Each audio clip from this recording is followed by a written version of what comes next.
Liam, a fairly accomplished owner of a chain of recording studios, had reached the pinnacle of his aspirations by the age of 45. A thriving enterprise generating a solid income, a luxury car, and a wife, Harper, who was 15 years younger than him. Their acquaintance blossomed when Harper, a 20-year-old woman, came to his studio as an assistant. Liam was immediately captivated by her youthful appeal, which ignited a strong attraction in him. Although Harper had stopped working at the studio, Liam's passion for her had not diminished. "Hello, darling," greeted Liam as Harper returned home after a tiring day of work. He embraced her warmly. Harper responded to his kiss with tenderness. "It's Friday," Liam remarked, suggesting they spend the evening watching a movie. His hand stroked Harper's thigh, eliciting a playful giggle from her. "I'm afraid not, darling. You know I go out with my friends on Fridays," Harper replied as she dressed in one of the exquisite dresses Liam had given her.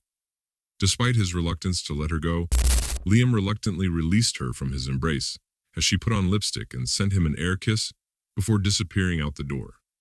Looking out the window, Liam saw a sleek foreign car waiting for Harper downstairs. With a resigned sigh, he accepted another lonely Friday night.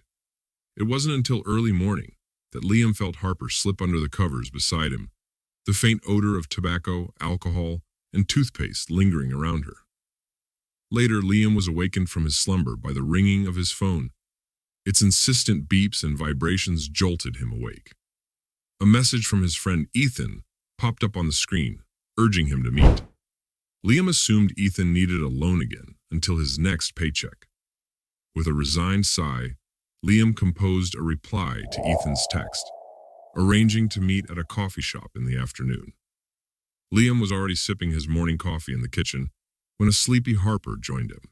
The remnants of her makeup had settled under her eyes, and lipstick marks adorned the corners of her lips. "Good morning," she murmured, leaning over to kiss the top of Liam's head. In response, Liam enveloped her in a hug and kissed her stomach. "How was last night?" he inquired. "We had a great time at the new club," she replied. "I should get going," Liam remarked, putting his empty mug in the sink. "Looks like Ethan needs financial help again." At the mention of Ethan, Harper grew sad. She held no love for him. Arriving at the cafe, Liam found his friend already seated with a glass of wine. "Isn't it a little early for wine?" Liam asked, extending his hand for a handshake. "Perhaps, but I need some refreshment for our conversation," Ethan replied, his demeanor unusually solemn.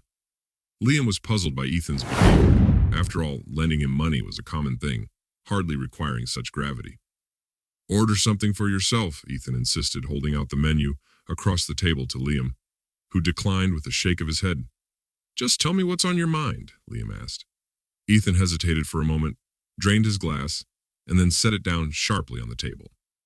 "I found a job, nothing too onerous or time-consuming," he began quietly. Liam raised his eyebrows in surprise at Ethan's revelation.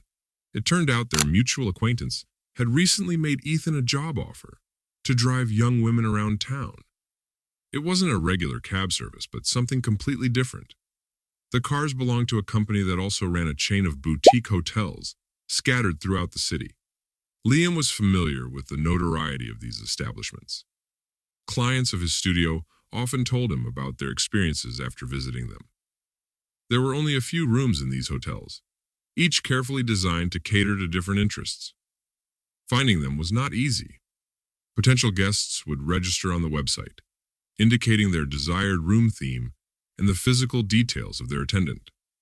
They would then receive confirmation, and, on the appointed day and time, they would be taken to the chosen hotel, where they would be met by a companion who matched their desires. Interrupting his friend's story, Liam raised an eyebrow skeptically. "Why are you telling me? I'm glad to hear you found a job." "Honestly, I was expecting another request for financial aid," Liam admitted.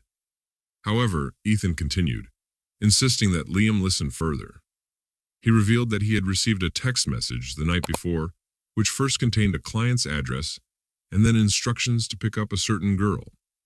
At first, Ethan was amused to see that the specified girl lived in the same house as Liam.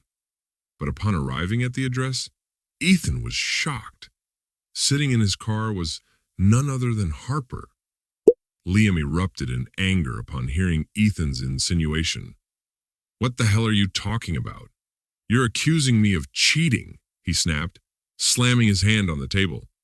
"If you doubt me, ask her yourself where she was yesterday."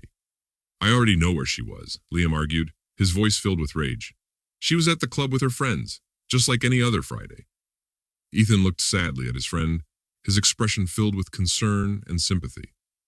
"If you don't trust me, then follow her yourself," he offered solemnly. Angered by Ethan's suggestion, Liam abruptly rose from his seat and stormed out of the cafe. Did his friend really find entertainment in this? It felt like a tasteless joke at best. An hour later, a text message arrived on Liam's phone containing a link to a website. Without a word, he realized the purpose of the site and its implications. Liam hesitated for a moment before registering, selecting a room, and formulating his most intricate wishes regarding the appearance of his accompanying companion. The week that followed dragged on interminably. Liam was consumed with thoughts of Ethan's words and the upcoming Friday. What if there was truth to his friend's claims? What if his wife hadn't just been spending evenings with her girlfriends, but had been deceiving him all along? Friday approached and Liam finished his last meeting at the studio. He stayed longer than usual, not wanting to go home. Today, he decided to stay at the studio, waiting for the car that would take him to the infamous hotel. Harper had sent him a picture with a caption confirming her plans to spend the evening with friends. Liam scrutinized the picture. His wife looked radiant. An hour later, Liam received another text message, this time from an unfamiliar number saying the car was ready. Leaving the studio, he silently entered the waiting car. The interior was plunged into darkness, aggravated by the heavily tinted windows. After a short drive, they pulled up to a gray building devoid of any signage or distinguishing features. "Head for the Azure entrance," the chauffeur ordered. Liam nodded obediently and got out of the car. When he reached the door, he felt a fleeting sense of uncertainty, but he gathered his resolve and pressed the bell.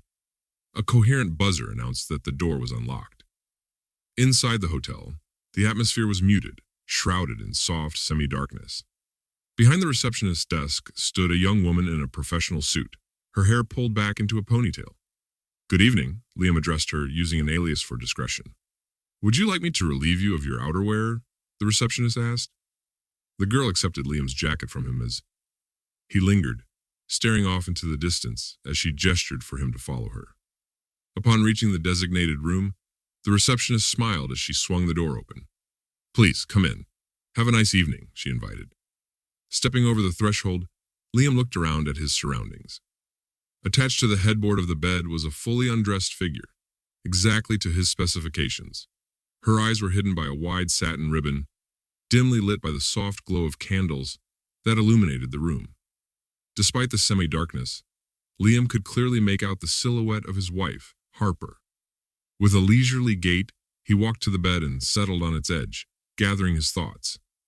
Harper stirred, nibbling on her lower lip, a gesture that never ceased to fascinate Liam. When she sighed again, Liam quickly removed the blindfold from her eyes. Harper blinked, adjusting to the light. When she realized his presence, panic gripped her. "Give me the key. Untie me," she begged. Liam shook his head resolutely. "I can't. You've been playing this role for a year," he stated firmly. Harper nodded in acknowledgement. She tried to justify her presence and the deceptive path she had chosen, but Liam remained unmoved. He recoiled at the thought of touching her or even meeting her gaze. Harper realized that now the truth was out, her husband would likely sever all ties with her. Still, she found herself trapped in the abyss of monetary pleasures, unable to escape. After their divorce, Liam learned from mutual acquaintances that Harper lived on the move, frequently seen in the company of different men, but she remained dissatisfied. Liam added fuel to the fire by telling everything to Harper's parents and urging them to intervene if they wanted to save their daughter. Despite his best efforts, their relationship had soured irrevocably. Liam still harbored love for his ex-wife. Deep emotions don't disappear quickly. However, he was determined never to let Harper back into his life. A lying person like her had no place in his world. Cheating Secrets podcast like me